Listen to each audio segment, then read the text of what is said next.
Okay, first question on the left. Bob. Hey, hi, Coach. Hey. Good. Hey, uh, you guys competed real hard. Luka was obviously hurt.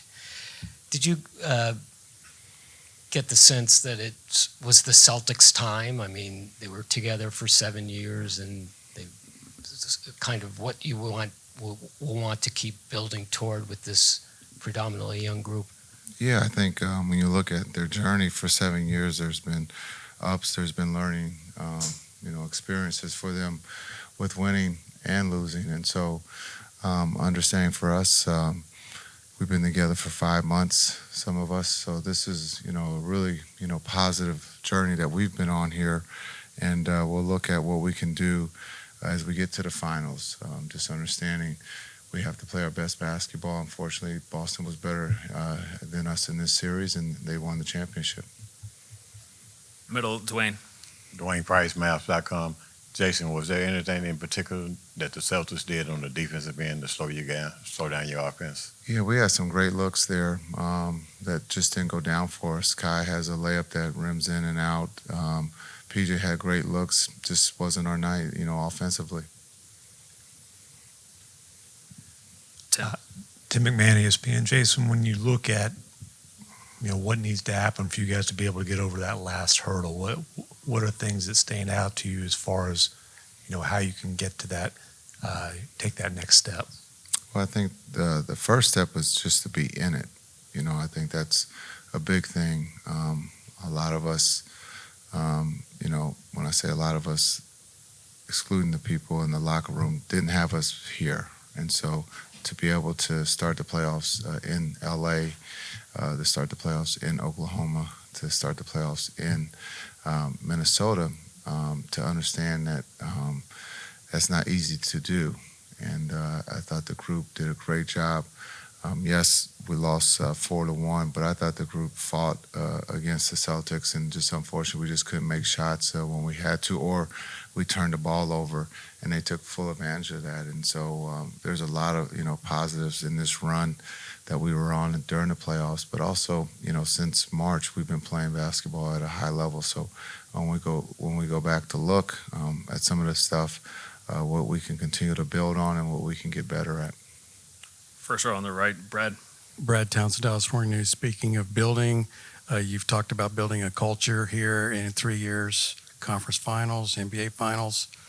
What would you say kind of the biggest, the most important pillars that you feel like you have put in so far? Yeah, I think that's a very good point.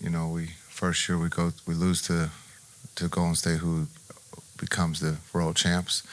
And then we lose this year to the world champs in the Boston Celtics. So not a bad run in 2 out of 3 years. And so in between those 2 years, we get D-Live and some, we get trades that makes the team better. So a lot of positive things.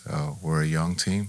And so this isn't a team when you look at, do we have to replace some of the older players? It's, we have a core, a young core at that. And so this is an exciting time to be a Mavs fan and to also be a coach for the Mavs. Second row, Tim. Tim Cato, The Athletic. Jason, obviously Luka dealt with a lot of injuries throughout this postseason run. What can he learn from this?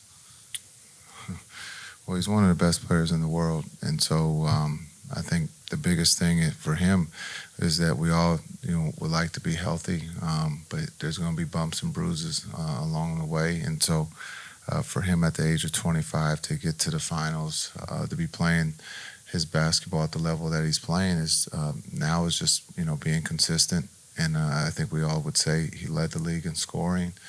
And so it also is one. So now it's just a matter of being consistent.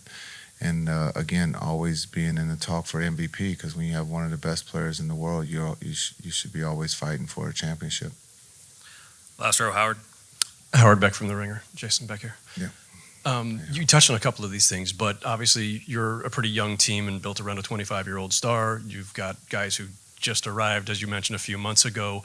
At a time like this, I know hard to look forward, but is the next step in growth, is it just youth maturing? Is it just all these guys having more time together? Are there specific things that just maybe need to be added? What's the next evolution of this team, or is it some of it just evolution within?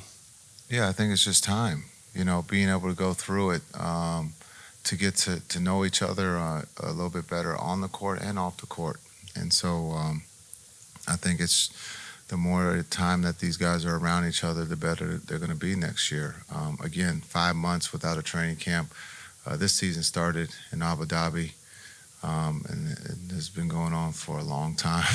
So for this group to spend time together, to fail, and to understand what it feels like to fail, and also to see what failure is, and then how do we get better and learn from that. And that's, I think I've got a great group of young men who will be hungry this summer and will come back ready to play at a high level. Last question, Eddie, third row on the That's right. Eddie, SethGomez.com. I think it was 19-18 there, and you guys had played well up to that point, got the early deficit down. What happened there when you had some empty possessions? I think they might have had a couple of steals, or you guys had a couple of turnovers, and it snowballed after that. Yeah, it snowballed quickly. The turnovers led to, easy baskets or wide open threes. And so they took advantage of that, and we couldn't keep scoring or keep pace with them. We got good looks that just didn't go down for us. Thank you, Coach. Thanks.